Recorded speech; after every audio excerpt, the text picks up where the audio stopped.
நாடு நல்லா இருக்கணும், தேசம் நல்லா இருக்கணும் லட்சியம், மக்கள் நல்லா இருக்கணும் அது லட்சியம், ஜனங்க நல்லா இருக்கணும் அது நம்மளோட லட்சியம், ஜனநாயகம் நல்லா இருக்கணும் அது நம்மளோட லட்சியம். ஆனா வாக்கு கூட போடத்துக்கு வர முடியாத அளவுக்கு யாரும் பண்ணக்கூடாத அலட்சியம். ஏன்னு கேட்டாக்கா, இன்றைக்கு வாக்களிப்பது என்பது ஒரு புதிய தலைமுறை, இளைய தலைமுறை. அவர்களுக்கு நான் சொல்ல விரும்புவது, நீங்க எத்தனை வேலை இருந்தாலும் சரி, தாயின் மணிக்கொடி பாரீர் என்பது சொல்வது போல, நீங்க கொஞ்சம் ஒரு மணி துளை, ஒரு மணி நேரம், ஒரு அரை மணி நேரம் நீங்க ஸ்பெண்ட் பண்ணி நீங்க வாக்களிக்க வர்றீங்க. இப்ப நான் வந்தேன், கியூல நின்று தான் ஓட்டு போட்டேன், மக்களோட மக்களா நின்று ஓட்டு போட்டேன். இங்க கேட்டாக்கா கேள்வி கேட்டேன், சீனியர் சிட்டிசனுக்கு தனி ரூல்னாங்க. 70 வயசுக்கு மேல இருக்கிறவங்க சீனியர் சிட்டிசன், அவங்களுக்கு போட்டுட்டு 68 69 வயசுல இருக்கிற தாய்மார்கள் எல்லாம் கஷ்டப்படுறாங்க. அதெல்லாம் கேட்கறதுக்கு யாரும் இல்ல, அதெல்லாம் நீங்க கவர் பண்றதும் இல்ல. மீடியான்னு சொன்னா எதை கவர் பண்ணுமோ அதை கவர் பண்ணும். ஆனாங்க இங்க ஒரு சைடுல நின்று ஒருத்தர் எனக்கு ஒரு சைடுல ஒரு சைடு எஃபெக்ட் டிடிஎஸ் மாதிரி கேள்வி கேட்டாரு, இந்த தேர்தல் நீங்க எப்படி பாக்குறீங்க? தேர்தலா பாக்குறேன், மக்களோட வாழ்க்கைக்கு ஒரு தேர்தல் ஏற்பட வேண்டும் பாக்குறேன்.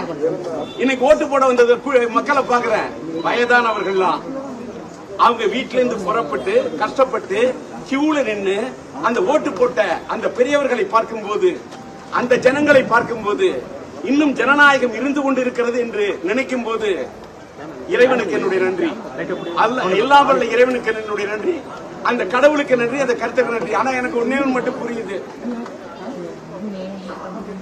ஏதோ இந்த ஓட்டு பிரியுது, மக்கள் மனதுல ஏதோ ஒரு விஷயம் பத்தி இது மட்டும் இந்த தேர்தலை எப்படி பாக்குறீங்க? நான் அப்படிதான் பாக்குறேன்.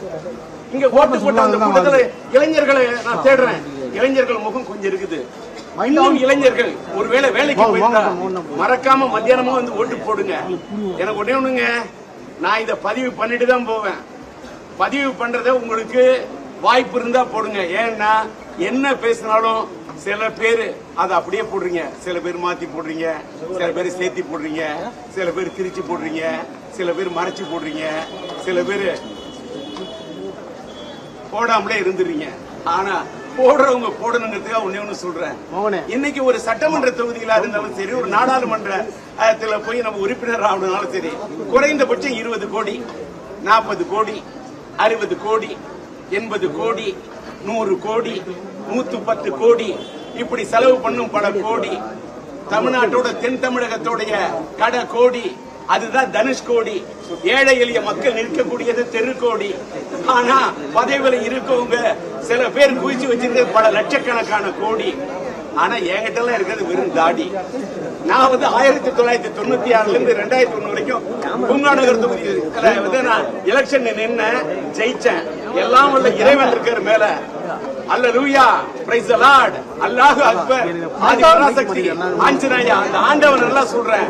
நான் ஓட்டுக்கு நோட்டு கொடுத்துலாம் நான் ஓட்டு கேட்கல, நான் கரன்சியை நம்பல, மக்களோட கரத்தை நம்பி நின்ன. இப்ப கூட சில பேர் கரன்சியை தான் நம்புறாங்க, ஓட்டு போடக்கூடிய மக்களோட கரத்தை நம்பல. ஆனால் நான்